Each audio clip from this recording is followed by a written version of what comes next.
Hello guys, আজকের এই ভিডিওতে আমরা দেখে নেব গোটা ক্রিপ্টোকারেন্সি মার্কেটের একটা আপডেট নিয়ে নেব। আর বিটকয়েনের মধ্যে নেক্সট কী হতে পারে সেটাও দেখে নেব। বিটকয়েন এখানে ডাম্প হওয়ারই চান্স বেশি, তো কেন মনে হচ্ছে বিটকয়েন ডাম্প হওয়ার চান্স বেশি সেসব জিনিস নিয়ে আজকের এই ভিডিওতে আমরা আলোচনা করব।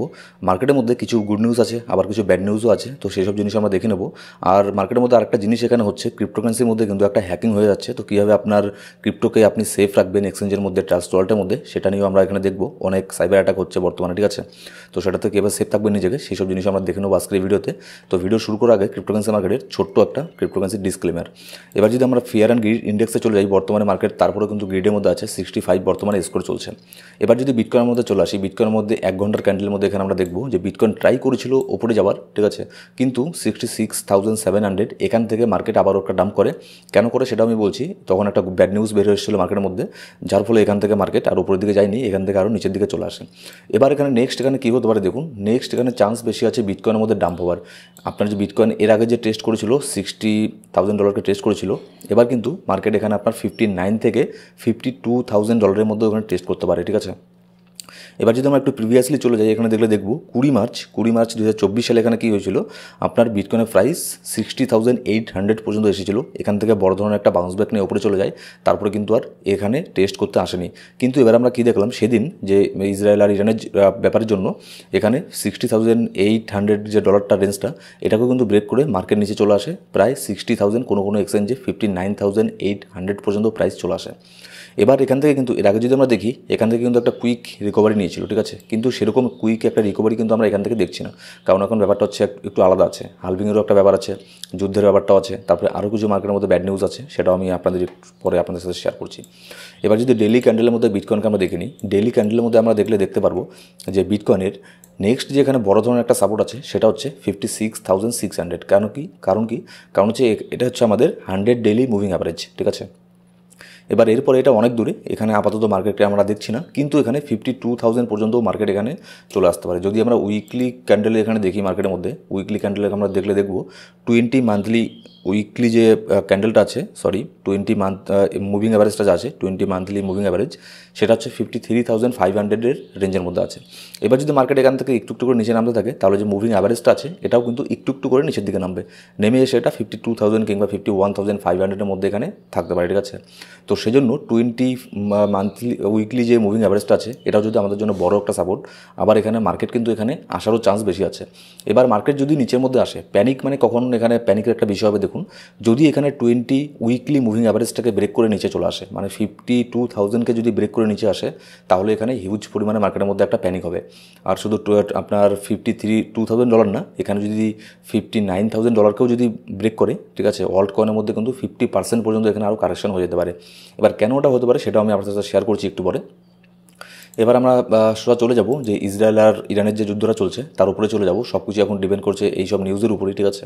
এখানে দেখুন মার্কেট যখন এখানে আপনার ট্রাই করছিল, যদি 1 ঘন্টার ক্যান্ডেলে আমরা দেখি, মার্কেট যখন ট্রাই করছিল একটুখানি আপনার উপরের দিকে যাওয়ার, ঠিক আছে, তখনই কিন্তু এখানে অনেকেই আপনার এন্ট্রি নিয়ে নিয়েছিল মার্কেটের মধ্যে, কিন্তু আমি এখানে আমি বাই করতে বলিনি। কারণ এখানে যতক্ষণ না ইরান আর ইসরায়েলের ব্যাপারটা এখানে শর্ট আউট হচ্ছে, ততক্ষণ পর্যন্ত মার্কেটের মধ্যে এন্ট্রি নেওয়া এখানে বোকামির কাজ হবে, ঠিক আছে? হ্যাঁ, তবে লং টার্মের জন্য এখানে ডলার কস্ট অ্যাভারেজ অবশ্যই করতে পারেন, লং টার্মের জন্য কোনো ব্যাপার না।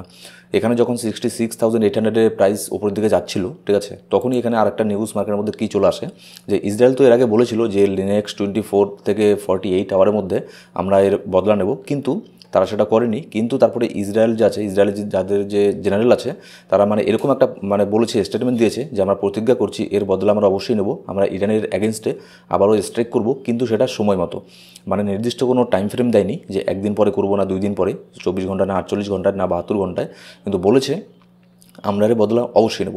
আবার এদিকে ইরান থেকেও এখানে বলা হয়েছে যে যদি এখানে ইসরায়েল তাদের উপরে অ্যাটাক করে, তাহলে তাদের কাছে এমন একটা ওয়েপন আছে, যারা যুদ্ধাস্ত্র আছে, যেটা এর আগে কখনোই তারা ইউজ করেনি।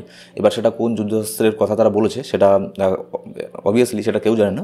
তো এবার দেখুন এইসব জিনিসের জন্যই কিন্তু এখানে মার্কেটের মধ্যে আবারও প্যানিক এখানে ক্রিয়েট হচ্ছে, ঠিক আছে? যদি এখন ইসরায়েল আবারও অ্যাটাক করে দেয়, তাহলে ইরান আবারও এখানে অ্যাটাক করবে, তাহলে কিন্তু মার্কেট আরও এখানে ডাম্প হবে। কিন্তু ক্রিপ্টোকারেন্সি মার্কেট ডাম্প হলেও কিন্তু অন্যান্য স্টক মার্কেটের মতো ওরকম হবে না।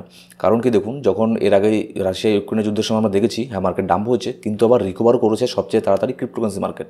কেন? কারণ কিন্তু তখন কিন্তু যেহেতু রাশিয়ার মধ্যে তখন আমরা দেখেছি যে রাশিয়া যে আছে, রাশিয়াও কিন্তু আপনার ক্রিপ্টোকারেন্সি দিয়ে হেল্প নিচ্ছিল, তারপরে ইউক্রেনও কিন্তু ক্রিপ্টোকারেন্সি দিয়ে হেল্প নিচ্ছিল। তখন আমরা দেখেছি যে ক্রিপ্টোকারেন্সি মার্কেট মানে বিটকয়েন তখন একটা অনেক ভালো একটা মানে ইউজ কেস হয়ে দাঁড়িয়েছিল, ঠিক আছে। তো এবারে কিন্তু সেটাও হতে পারে। শুধু এটা যে আপনার নেগেটিভ ইফেক্ট হবে সেরকম না, এটার পজিটিভ ইফেক্টও পড়তে পারে যদি না ওয়ার্ল্ড ওয়ার 3 হয়। যদি ওয়ার্ল্ড ওয়ার 3 হয় তাহলে এখানে আর বলার মতো কোনো কিছু নেই, অনেক এখানে সবারই লস হবে, ঠিক আছে। মানে যুদ্ধ হয় মানে এখানে হওয়া মানেই ক্ষতি, ঠিক আছে। সেটা আমি হোক আপনি হোক আর সবারই, বিশেষ করে সাধারণ মানুষের সবচেয়ে বেশি এখানে ক্ষতি হয়। কিন্তু এখানে আপনার যুদ্ধের জন্য এখানে গোল্ড আর সিলভার কিন্তু হিউজ পরিমাণে পাম্প হচ্ছে। গোল্ডের মধ্যে যেহেতু একটা হাইপ বেশি ছিল, অনেক পাম্প হয়ে গিয়েছিল, অল টাইম হাইকে টেস্ট করেছিল, সেজন্য ছোটোখাটো একটা ডাম্পও হয়েছিল গোল্ডের মধ্যে। কিন্তু ওভারঅল দেখলে যদি যত এখানে যুদ্ধ হবে তত এখানে গোল্ড আর সিলভার এখানে উপরের দিকে যাবে। আর এই আপনার অয়েল যে আছে, অয়েলেরও দাম কিন্তু এখানে বাড়বে, ঠিক আছে। শুধুমাত্র গোল্ড আর সিলভার এই কমোডিটিগুলো যে আছে এগুলোর জন্য মানে যুদ্ধ হলে এদের মানে গুড নিউজ, ঠিক আছে। এবার তারপরে যে আপনার আরেকটা অফার যে bank of Russia support cryptocurrency uses for international settlement.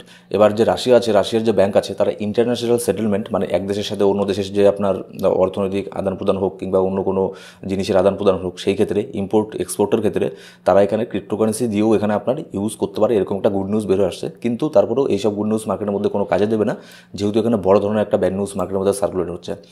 এবার দেখুন এখানে কি হংকং, এখানে আপনার যে বিটকয়েনে ইটিএফ আছে এটাকে অ্যাপ্রুভ করে দিয়েছে অলরেডি হংকংয়ের থেকে। এবার এটার যে আপডেট আছে আমি ফ্রি গ্রুপের মধ্যেও দিয়েছিলাম আজকে, ঠিক আছে, আমাদের টেলিগ্রাম ফ্রি গ্রুপের মধ্যে। তো অবশ্যই আমাদের ফ্রি গ্রুপের মধ্যে গিয়ে এখানে জয়েন করে নেবেন, কারণ সেখানে মার্কেটে ইনস্ট্যান্ট আপডেট আর সব কিছু আপডেট সেখানে আমি দিয়ে থাকি। তো এখানে হংকং কিন্তু এখানে বিটকয়েনের ইটিএফকে অ্যাপ্রুভ করে দিয়েছে, তারপরেও কিন্তু এখানে মার্কেট ডাম্প হচ্ছে। এটা কি দেখুন, এটা হচ্ছে আপনার মার্কেটের যে হাইপটা ছিল সেটা অলরেডি শেষ হয়ে গেছে, ঠিক আছে। এর আগে যখন ইউএস আপনার এখানে বিটকয়েনের ইটিএফকে অ্যাপ্রুভ করলো তখনও আমরা দেখেছি মার্কেট সেখান থেকে ডাম্প করলো। সবাই ভাবলো যে মার্কেট এখন পাম্প করবে যেহেতু এখানে ইটিএফ অ্যাপ্রুভ হয়ে গেছে, কিন্তু কী হলো, মার্কেট সেখান থেকে পাম্প করেছে, কারণ তার হাইপটা আগেই এখানে হয়ে গিয়েছিল যে এখানে ইটিএফ অ্যাপ্রুভ করে, মানে একটা কথা আছে না, buy the news sell the rumour, ওরকমই ব্যাপারটা এখানে হয়ে গেছে, ঠিক আছে। কিন্তু লং টার্মের জন্য এটা অনেক বড় একটা গুড নিউজ। এখানে জাস্ট 15-20 দিন এখানে ওয়েট করুন, যদি এখানে যুদ্ধ না হয় তাহলে হংকং যে এটাকে আপনার ইটিএফকে অ্যাপ্রুভ করেছে এর পজিটিভ রেজাল্টও আমরা ক্রিপ্টো মার্কেটের মধ্যে দেখতে পারবো, যদি এখানে কোনো রকমের যুদ্ধ না হয় তাহলে। কেন এখানে বলছি, কারণ হচ্ছে যেহেতু এখানে ইউএসের কথা জানেনি, ব্ল্যাক রক যে এত বড় একটা কোম্পানি, তারা এখানে ইনভেস্ট করছে, নতুন নতুন ফান্ড মার্কেটে আসছে। এবার হংকং যে অ্যাপ্রুভ করলো, এবার হংকংয়ের থেকেও কিন্তু নতুন নতুন ফান্ড এখানে মার্কেটের মধ্যে হিউজ পরিমাণে ফান্ড আসবে। তো যার ফলে কী হবে, মার্কেট আরও এখানে উপরে যাবে। এবার তারপরে যে আপনার এখানে যে একটা ব্যাড নিউজ বের আসছে মার্কেটের মধ্যে যে হচ্ছে ট্রাস্ট ওয়ালেটের।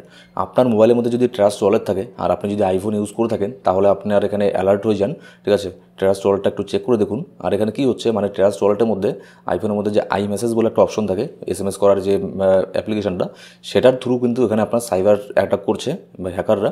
যার ফলে এখানে কী হচ্ছে যে ক্রিপ্টোকারেন্সি যদি ট্রাস্ট ওয়ালেটের মধ্যে থাকে, শুধুমাত্র ট্রাস্ট ওয়ালেটে, তাহলে সেখানে কী হচ্ছে, সেগুলো কম্প্রোমাইজ হয়ে যাচ্ছে, ঠিক আছে। তো সেই জন্য আপনি কী করবেন, আপনার যে আই মেসেজটা আছে সেটাকে এখানে ডিঅ্যাক্টিভেট করে দিতে পারেন, ঠিক আছে। কিংবা যদি আননোন কোনো নাম্বার থেকে কোনো এসএমএস দেয়, সেখানে যদি আপনি মানে ব্যাপারটা এরকম হয়ে গেছে, আপনি যদি কোনো লিঙ্কের মধ্যে ক্লিক না করেন তাও কিন্তু এখানে হ্যাক হয়ে যাচ্ছে। সেই জন্য বিষয়টা কনসার্নের বিষয়, ঠিক আছে। তো যদি কোনো আননোন নম্বর থেকে এখানে কোনো এসএমএস আসে, সেটাকে আপাতত খুলে দেখারও কোনো প্রয়োজন নেই, ঠিক আছে। আর যদি পারেন তাহলে আইফোনের থেকে আই মেসেজটাকে এখানে ডিসেবল করে দিন কিছুক্ষণ সময়ের জন্য, 1-2 দিনের জন্য। সো গাইস, এই ছিল আজকের ভিডিও ভালো লাগলে সেটা লাইক করবেন, আর কোনো সাবস্ক্রাইব না করে থাকলে সাবস্ক্রাইব করে পাশে বেল বাটন প্রেস করে অল সিলেক্ট করে রাখুন প্রত্যেকটা ভিডিও আপডেট সবার আগে পাওয়ার জন্য। Thank you so much guys.